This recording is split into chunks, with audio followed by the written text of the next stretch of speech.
Glória a Deus. Paz do Senhor, queridos. Amém. Aleluia. Eu quero dizer para vocês que eu não estou aqui para substituir o Maurício, porque o Maurício não dá para eu substituí-lo.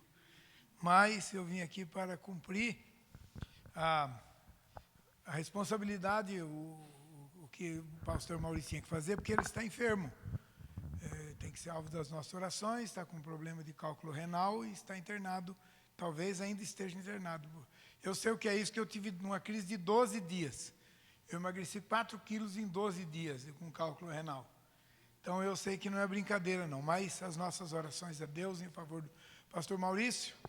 Trago aqui, quero representá-lo, né? Não substituí-lo, mas representá-lo e trazer com certeza o grande abraço carinhoso do pastor Maurício para vocês, que estará aqui em agosto, é em agosto que ele vai estar aqui. Ok, eu estaria em agosto, vim agora e ele vem em agosto no meu lugar. Ok?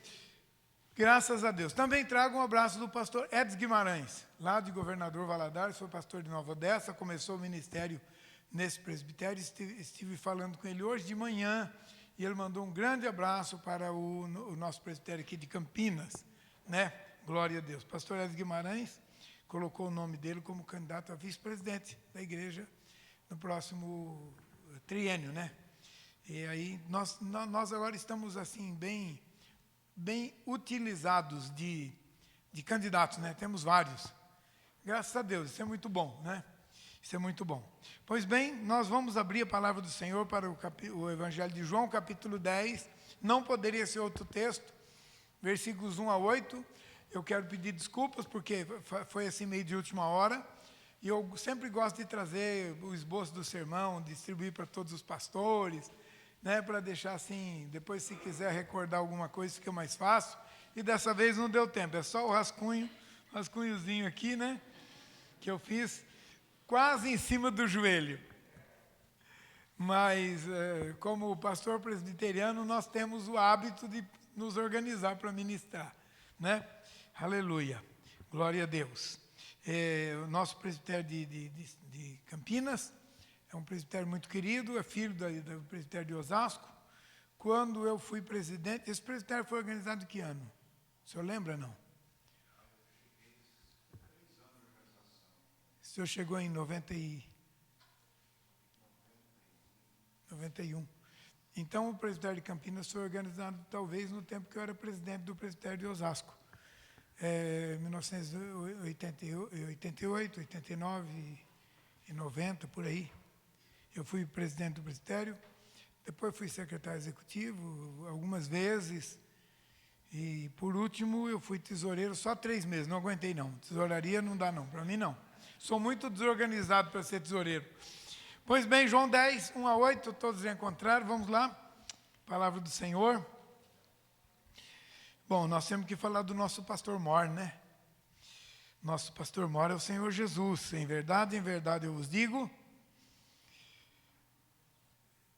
que o que não entra pela porta do aprisco das ovelhas, em verdade vos digo que o que não entra pela porta do aprisco das ovelhas, mas sobe por outra parte, esse é ladrão e salteador. Aquele, porém, que entra pela porta, esse é o pastor das ovelhas.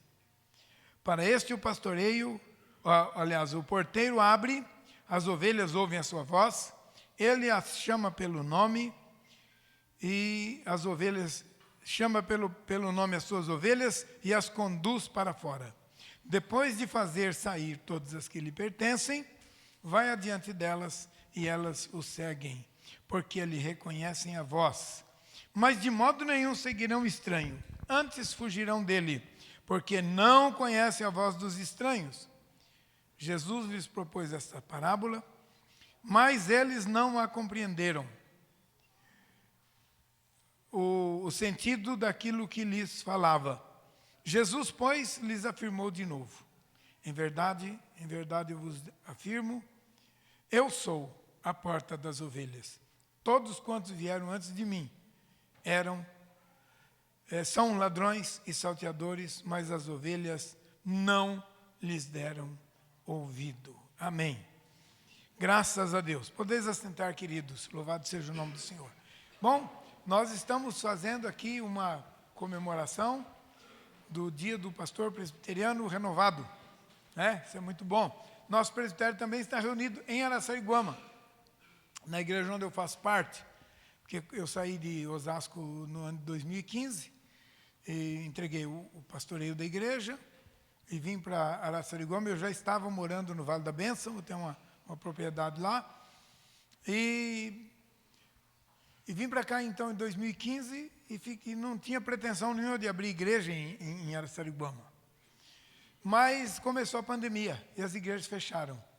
E aí uma das igrejas da cidade fechou definitivamente, e o pastor me procurou até com lágrimas nos olhos, e disse: pastor Altair, se você quiser abrir a Presbiteriana Renovada, está na hora.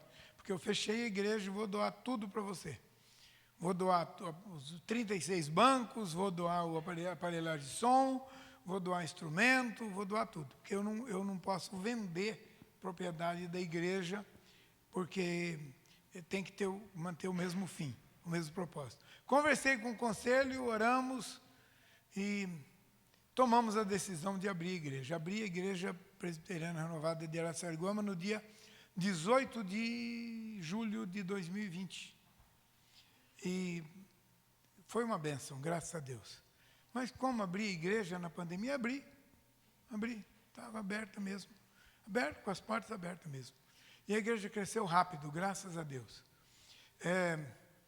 Nós temos lá uma igreja já bem forte, ela já se autossustenta, né? Tem uma frequência aproximadamente de 100 pessoas, e um movimento financeiro de R$15.000 por mês. A igreja está muito boa, tem obreiro próprio, já sustenta o obreiro, graças a Deus. Foram 7 meses de trabalho árduo, que eu fiz praticamente sozinho, mas aí com 7 meses eu disse: agora vocês mandam um obreiro que a igreja está pronta, graças a Deus. E o obreiro chegou, e é um jovem, eu falo jovem porque eu tenho 66, né? Ele tem 42. E muito trabalhador, muito dedicado, muito esforçado, e a igreja está indo muito bem, graças a Deus. Então, nós temos uma igreja presbiteriana renovada em Araçariguama. Eu acho que é a caçulinha da nossa denominação, se não for da denominação do presbitério de Osasco, é a caçula. Pois bem, e hoje o nosso presbitério está reunido na nossa igreja de Araçariguama pela primeira vez. Eu convidei quando eu ainda estava pastoreando lá, já faz tempo. Eles nunca vieram, hoje que eles vieram eu não estou lá. Mas eu quero chegar pelo menos para entregar o dízimo, no final da reunião, se Deus quiser. Muito bem, o nosso pastor Moro, o nosso supremo pastor, nos ensina, aqui na sua palavra, algumas coisas, algumas prerrogativas necessárias para o exercício do ministério. O Júnior esteve pregando para vocês alguns dias, e eu sempre digo: pastor jovem prega, pastor velho conta história. Né? É bem assim. Mas hoje eu vou tentar pregar, não vou tentar contar história. Pois bem, Jesus disse: o pastor, o verdadeiro pastor, entra pela porta. Ele não entra pela janela, ele não entra por outro lugar. Versículos 1 e 2. Isso é muito interessante, nós temos que contextualizar com a situação, já vem a história, né? Com a situação da vida pastoril lá no Oriente Médio na época de Jesus.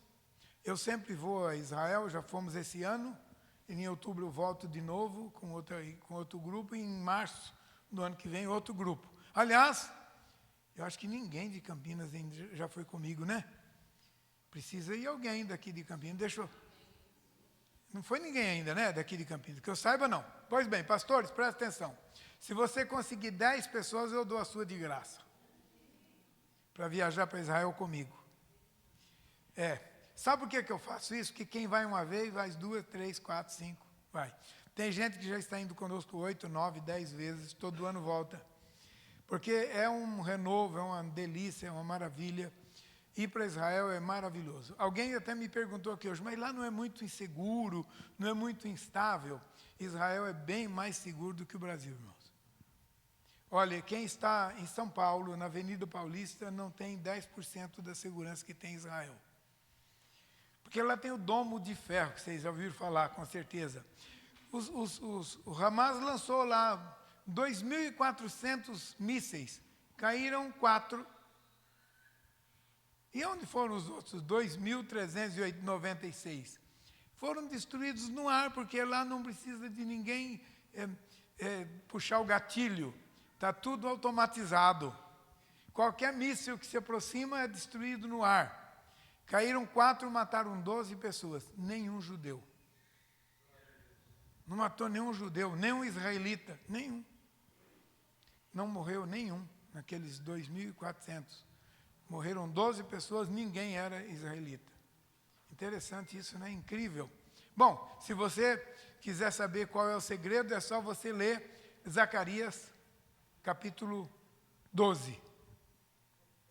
Eu porei naquele dia Israel com uma pedra pesada para as nações ao redor. Se você começar no capítulo 9 é melhor. 9, 10, 11 e 12 de Zacarias. Tudo o que está acontecendo agora e que vai acontecer no futuro, até a volta de Jesus, está em Zacarias 9, 10, 11 e 12, 13 e 14. Pois bem, como é que era a vida pastoril no tempo de Jesus? A vida pastoril no tempo de Jesus era muito interessante. Os pastores tinham que estar sempre juntos. Por quê? Por causa dos roubos e assaltos que aconteciam naquela época. Os pastores andavam em bloco, 2, 3 pastores com seus rebanhos. E quando chegava a noite, eles tinham um aprisco improvisado, construído de pedra. Então eles construíam um quadrado de pedra, ou um redondo, geralmente era um quadrado, mas isso não faz diferença muito, né? E só tinha uma porta. E as paredes eram construídas todas de pedra, porque o que tem muito em Israel é pedra. Construída de pedra, mais ou menos de 1,5 metro, 1,80 m, no máximo 2 metros de altura. E em cima daquelas pedras, ao redor, em cima, das pedras, era colocado madeira, resto de galho, de madeira, espinhos, porque durante a noite, quando uma matilha de lobos chegava para atacar o rebanho, o pastor incendiava aqueles restos de madeira em cima do muro do aprisco, e os lobos não conseguiam chegar para atacar o rebanho. O pastor dormia na porta. Geralmente 2 ou 3 ou até 4 pastores estavam juntos. Então eles faziam turno. Enquanto um dormia, 2 ou 3 vigiava, para que se a matilha chegasse, tacava fogo nos espinhos. E aquele pastor que estava dormindo ali na porta, ele estava exatamente ali, porque se algo acontecesse, para entrar ou para sair, tinha que passar por cima dele. Então, é muito interessante isso, porque aí você contextualiza esse texto de João aqui, capítulo 10. O pastor verdadeiro é aquele que entra pela porta. É aquele que, quando não está dentro, está na porta. Porque ele não desiste das suas ovelhas. Olha que interessante isso. Então, eles ficavam lá cuidando das ovelhas durante o dia, à noite eles vigiavam, a noite toda, se deitava à porta. E quando Jesus disse, eu sou a porta, ele está dizendo exatamente isso. Eu sempre estou vigilante, cuidando das minhas ovelhas. A porta é aquela que fecha para dar segurança e abre para dar alimento. Jesus é a porta. Ele é o pastor que fica no lugar onde ficaria uma porta física. Lá está o pastor, né? Eu sou a porta. Eu entro pela porta, eu saio pela porta. E aqueles que não entram pela porta não são pastores. Então, deixa eu falar uma coisa. É muito importante isso. Você que está no ministério e que eventualmente não tem conseguido êxito, deixa eu dizer uma coisa para você, muito importante. Dá uma olhada no teu passado. Vê se você entrou pela porta. Se você não entrou pela porta, dá a volta e entra por ela, porque quem entra pela porta das ovelhas é o pastor, e o que não entra pela porta não é o pastor. No nosso chamado, na nossa vocação, na nossa vida de seminarista, na nossa vida estudantil, na nossa ordenação pastoral, não pode ter nada que não seja verdadeiro. O pastor não pode usar caminhos estranhos para chegar nessa posição. não pode fazer escadas sobre os ombros de outras pessoas para alcançar o ministério, não pode assaltar o rebanho e assumir o poder no lugar de alguém que foi deposto de maneira indevida, porque isso vai lhe custar muito caro. Nós não podemos viver sob a égide da mentira. Temos que viver sob a égide da verdade. Não há pé de coelhos no ministério. Não se faz ministério de outra maneira. Só se faz de uma maneira.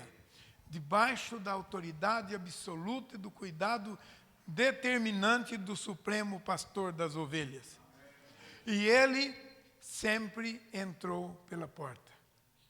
E para a igreja do Apocalipse ele diz, eu estou à porta e bato. Se alguém abrir, eu entrarei.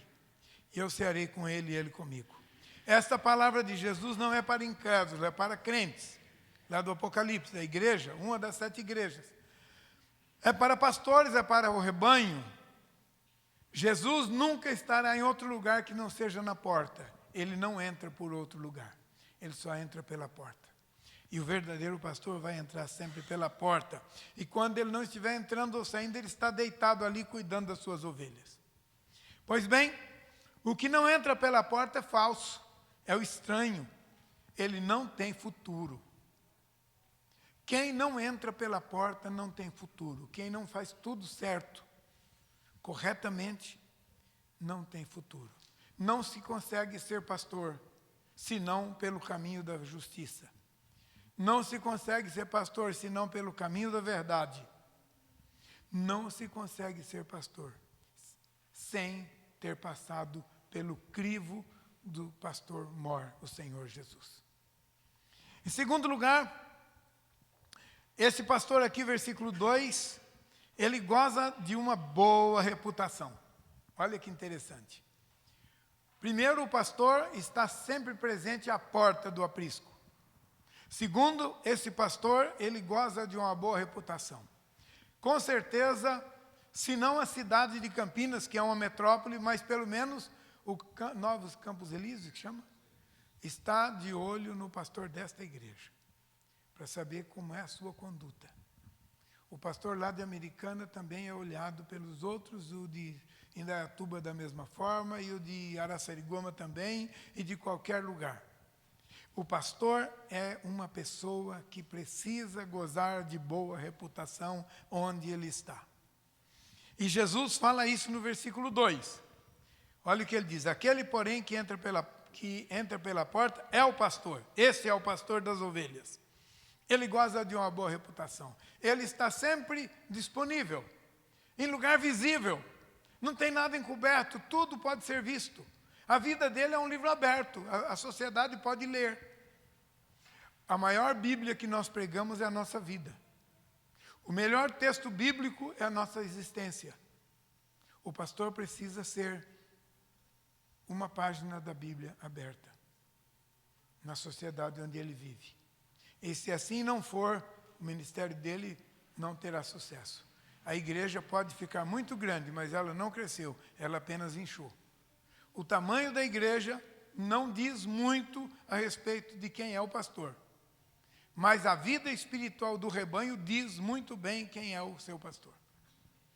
Pois bem, o pastor, em segundo lugar, ele goza da boa reputação. Ele entra pela porta, ele não força nada, não precisa usar subterfúgio.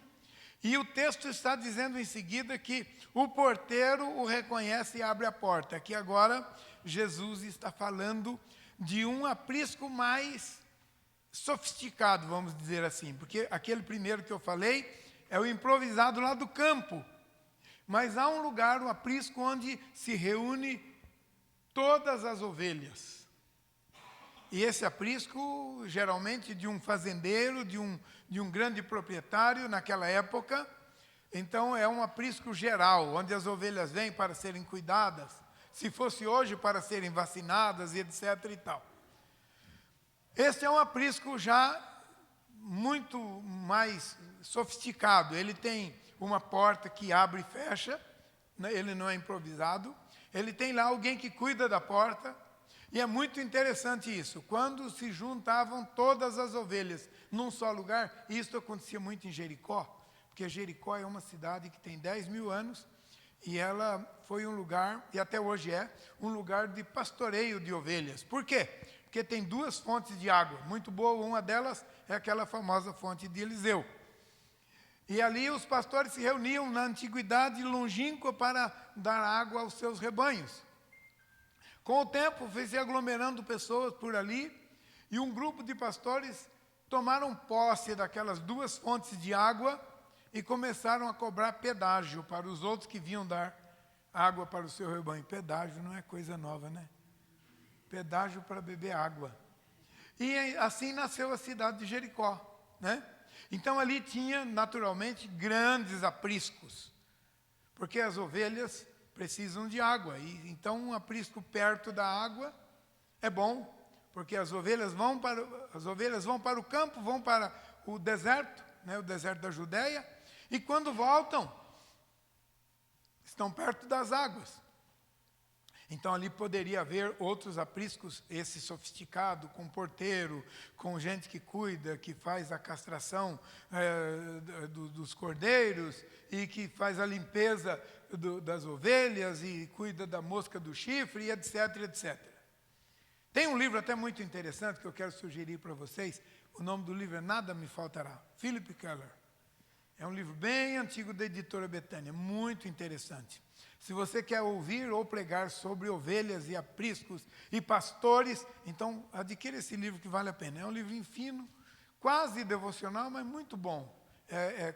Foi escrito por um pastor de ovelhas, um americano que cuidava de ovelhas nos anos 70, século passado. Pois bem, então esse pastor, ele goza de boa reputação, ele entra pela porta, ele está sempre exposto, não tem nada para esconder, o porteiro reconhece, abre a porta, tudo é natural. E o mais interessante é que as ovelhas lhe reconhecem a voz. As ovelhas sabem quem é o seu pastor. O pastor tem uma voz inconfundível. Eu vi na internet uns tempos atrás, acho que a maioria de vocês viu, algo muito interessante. Um grupo de ovelhas pastejando, e alguém chega numa varanda e grita as ovelhas e chama, elas nem ligam. Quando o pastor chega e dá apenas um bramido, todas olham para ele, saem de onde estão e vêm imediatamente ao encontro do pastor. Vocês já viram isso na internet, né? Achei muito interessante aquilo. As ovelhas ouvem a nossa voz. Aleluia. As ovelhas reconhecem a voz do pastor, ele as chama pelo nome, elas o seguem tranquilamente. Irmãos, eu quero dizer uma coisa muito importante aqui. Nós estamos, nesses últimos anos, ou no começo do século XXI, muito preocupados com as organizações, as instituições. Agora nós temos pastores que são mais administradores do que pastores, nada contra a administração, gosto de administração, sempre gostei de gerir igreja e construir, produzir e formar novas igrejas. Todo lugar que eu fui eu construí um templo novo, não tenho nada contra isso, mas deixa eu falar para você. Deus não usa instituições, Deus usa pessoas. Deus não usa instituições, Deus usa pessoas. As instituições dão muito resultado quando tem alguém que tem voz de comando na direção. Quando aquela pessoa morre ou vai embora, logo a instituição cai e começa a desaparecer, tende a desaparecer. Por quê? Porque Deus usa homens e mulheres. Deus usa pessoas. A instituição não é a coisa mais importante. O centro do ministério da igreja não é o templo. O centro do ministério da igreja não é o gabinete pastoral. O centro do ministério da igreja não é o grupo de louvor. O centro do ministério da igreja é o lugar que o pastor ocupa na comunhão com o Pai. Ali está o centro do ministério. Porque é dali que vem a voz do Supremo Pastor. Então é muito necessário que o pastor seja verdadeiro, porque sendo verdadeiro, ele tem a voz do pastor. As ovelhas vão ouvir, vão seguir e vai ficar tudo muito bem. Para se ter a voz do pastor, é necessário estar debaixo de autoridade daquele que é o nosso supremo pastor. Aleluia. E o Senhor Jesus vai dizendo, ele diz assim, olha, o pastor entra pela porta, o porteiro o reconhece e abre, as ovelhas lhe ouvem a voz, ele as chama pelo nome, elas o seguem tranquilamente. Tudo dá certo quando o pastor tem voz de pastor. E nós não teremos voz de pastor se nós não estivermos debaixo do nosso pastor supremo. Comunhão íntima, dioturna, constante e permanente com o Senhor Jesus. Isto é indispensável na vida do homem de Deus. Todas as dificuldades são dirimidas, são resolvidas, são solucionadas quando você está em absoluta sintonia com o Senhor. Como ter uma vida de sintonia com Jesus? Nós teríamos que pregar outro sermão. Mas eu tenho aprendido uma coisa muito importante. Ao longo de 45 anos de ministério, que já está se findando agora. Toda vez que eu entro em qualquer aperto, eu começo a levantar de madrugada e gastar horas e horas a fio na presença do meu Senhor. E eu nunca fui decepcionado. O meu ministério, graças a Deus, fluiu com grandes resultados em todas as épocas. Não porque eu seja melhor do que qualquer um, mas eu aprendi que se eu estiver ouvindo a voz do meu pastor, eu não vou errar. Isto é muito importante, meus queridos pastores, colegas. Eu não estou subestimando a comunhão que você tem com ele. Quem seria eu para julgar isto? Mas eu quero dizer que isto é muito importante. Se você tem uma profunda comunhão com o Senhor, pois então vá mais fundo um pouco, porque é possível aprofundar mais um pouco. Aleluia. Quando se ouve a voz do pastor, o púlpito é vivo. Quando se ouve a voz do Supremo Pastor, o púlpito tem uma chama acesa. E é desta chama acesa que as ovelhas se alimentam. Aleluia. Eu estive lá no país de Gales, onde aconteceu o avivamento do país de Gales nos primeiros anos do século XX, 1903. Eu tenho uma foto lá no púlpito, eu tirei uma foto lá no púlpito. E eu percebi que aquele púlpito foi, o sucesso que foi, porque ele estava transpassado pela presença do Senhor. E quando a presença de Deus cessou naquele lugar, apenas restaram coisas mortas. Porque Deus não usa coisas, Deus usa homens e mulheres. Aleluia. Então o pastor entra pela porta do aprisco, o pastor goza de uma boa reputação e, por fim, o pastor possui uma voz inconfundível. Eu estou insistindo na voz do pastor, porque eu tenho ouvido muita voz de mercenários nesses últimos anos. Então eu quero insistir na voz do pastor. O pastor tem uma voz inconfundível. Aleluia. Ele tem uma voz inconfundível, porque ele tem a voz de comando. Eu gostaria de pedir a alguém com a Bíblia na mão aí, fácil. Tem alguém com a Bíblia com a voz bem forte aí? Acho que o presidente do presbitério tem um vozeirão, né? Então ele pode ler para nós. Mateus capítulo 7, versículos 28 e 29, em voz sonora. Mateus 7, 28 e 29. Eu não podia deixar de sonorizar aqui a voz do Supremo Pastor, que aparece nesse texto de Mateus 7, 28 e 29. Mateus 7, 28 e 29. Aleluia. 28 e 29. 7, 28 e 29.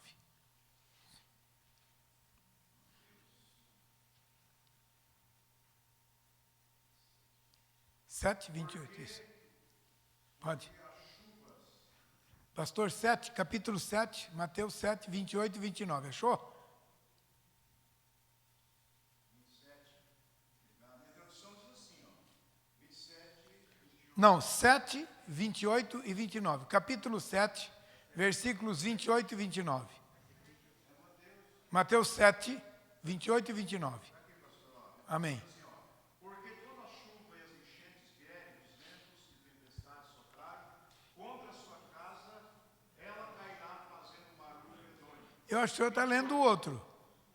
Mateus 7. Hã? Agora vai, então vai. 27. As multidões ficarão maravilhadas com o ensino de Jesus. 28, 29. Porque ele ensinava como alguém que tinha grande autoridade e não como os mestres da lei. Amém. As multidões se... Qual é a palavra que está aí? As multidões se maravilhavam, ficavam espantadas com o ensino de Jesus. Porque ele falava como quem tem e não como os escribas, os mestres da lei. Obrigado, pastor. As multidões estavam maravilhadas, porque Jesus ensinava como quem tem autoridade e não como os mestres da lei. Você pode ser um mestre da lei e não ter autoridade. Isso é grave. O Sermão da Montanha, capítulo 5, 6, 7 do Evangelho de Mateus, é o Sermão da Montanha. O que o pastor leu para nós ali é o encerramento do Sermão da Montanha. Quando terminou de falar essas coisas, as multidões estavam atônitas. Por quê? E perguntavam de onde lhe vem tamanha autoridade. Porque ele falava não como os escribas, os doutores da lei, mas como quem tem autoridade. A autoridade de Jesus decorria da sua comunhão com o Pai. Ele disse: o Filho de si mesmo nada pode fazer, senão aquilo que vir fazer o Pai. Porque ele havia se esvaziado da sua divindade, como diz a carta de Paulo aos Efésios, e esteve entre nós, vivendo como servo. E na condição de servo foi fiel até a morte e morte de cruz. Então, ele estava aqui 100% dependente da voz do Pai, que lhe vinha através do seu Espírito, na comunhão íntima e pessoal com o Pai, nas noites e madrugadas que Jesus passava nos lugares, nos solilóquios com o Pai. Muito importante isso, nós não podemos perder isso de vista. Aleluia! Então, o pastor que tem comunhão com o Supremo Pastor terá uma voz inconfundível, porque ele estará traduzindo a voz do Supremo Pastor. O púlpito será o porta-voz do Senhor Jesus. Ninguém segura um pastor que tem profunda comunhão com Deus. Ninguém segura. Ele pode ser um sanguíneo que fala pelos cotovelos, ele pode ser um melancólico quase silencioso. Quando ele abrir a boca, todos vão ouvir a voz do pastor. Isto é muito importante. Não é o seu temperamento que determina o resultado do seu ministério, é a profundidade da sua comunhão com Ele. Aleluia! Ele tem a voz de comando, por isso a voz dele é a voz de pastor. Jesus começou o Sermão da Montanha, e há tempos atrás eu estava lá no centro de oração, lá no Vale da Bênção tem o centro de oração. E eu gosto de ir lá para o centro de oração, às vezes nas madrugadas. Essa semana estava muito frio e meio chuvoso, mas eu ainda consegui ir um dia. E foi muito bom. E ali naquelas madrugadas, eu estava um dia orando e eu abri a palavra de Deus e comecei a ler o Sermão da Montanha. Eu achei que eu estava lendo apenas porque quis ler o Sermão da Montanha. Talvez de forma aleatória, não. Quando eu terminei de ler o Sermão da Montanha, caiu sobre aquele ambiente, sobre aquele lugar. Estava sozinho, era de madrugada, caiu sobre aquele ambiente a presença poderosa do Senhor, palpável. uma delícia. E o Senhor me mostrou algo tão lindo aqui. O Espírito do Senhor me disse, este é o discurso de posse. Eu nunca sabia disso, eu nunca ouvi isso no seminário.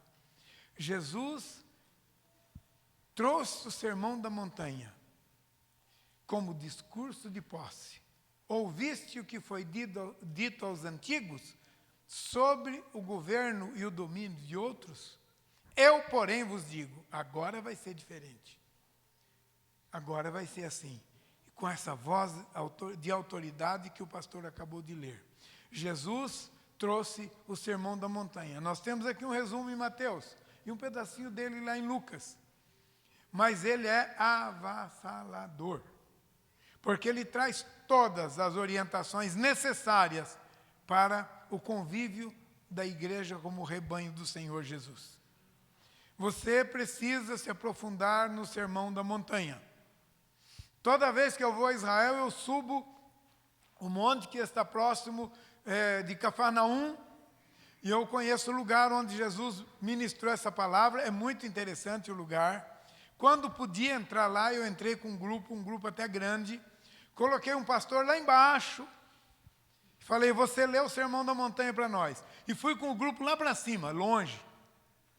E o pastor leu lá embaixo. Falei, não grita, lê em voz normal. O pastor leu o Sermão da Montanha em voz normal e todo mundo ouviu lá em cima. Porque o lugar é próprio. Jesus ele conhece tudo que foi ele que fez, né? Então, ele foi para um lugar próprio, para um lugar correto, para um lugar certo. E lá, ele ministrou o Sermão da Montanha. E eu levo as pessoas para aquele lugar. Não dá mais para entrar lá, agora é propriedade particular. Mas nós vamos para o alto da montanha, onde tem uma igreja católica, romana, carmelita. E lá nós pagamos uma taxinha, entramos, e de lá eu mostro o lugar. E sempre eu falo sobre essa questão de que aquele Sermão da Montanha é o discurso de posse do rei. Quando nossos presidentes e governadores ganham a eleição e assumem o poder, nós paramos o Brasil para ouvir o discurso de posse. Pois então pare para ouvir o Sermão da Montanha, que é o discurso de posse do Senhor Jesus, como aquele que veio para assumir o lugar que lhe estava preparado desde a fundação do mundo. Quem ouve a voz do Supremo Pastor, quem com ele tem uma comunhão pessoal, íntima, profunda, constante, terá a tradução dessa voz dentro do seu coração, que vai transmitir para as suas ovelhas, que vai conhecer a voz do pastor supremo através da voz do seu porta-voz, o pastor local. Você não tem como não ter sucesso no seu ministério. Aqui está o segredo. Comunhão íntima, profunda e permanente com Jesus. Não tem segredo, irmãos. Não é o nível acadêmico que você tem, é bom, importante estudar, é necessário conhecer, mas é mais necessário e importante do que conhecer, é ter o canal aberto para Deus. Este é o segredo do sucesso no ministério. Aleluia! Durante esses 45 anos, eu experimentei vários estágios. E eu experimentei também a dureza e a dificuldade de ter o canal interrompido. E você ir para a frente da igreja e saber que não tem a voz do pastor no seu coração para transmitir para o rebanho. É terrível, é duro. E a igreja vai sumindo aos poucos. Porque as ovelhas balançam a cabeça e dizem, esta não é a voz do pastor. Esta não é a voz do pastor. O pastor, o líder não precisa estar em pecado, é só ele não ter o chamado ministerial para o pastoreio. Tem muita gente boa que não consegue fazer ministério, não por causa de pecado, mas por falta de chamado. Ele vocaciona e ele direciona. Aleluia! E naquilo que ele vocaciona e naquilo que ele direciona, se você estiver sintonizado com ele, nunca vai falhar. Amém? Fechando então a palavra de hoje, que eu disse que queria ser rápido, e o tempo meu já estava realmente acabando. Número 1, o verdadeiro pastor entra pela porta do aprisco.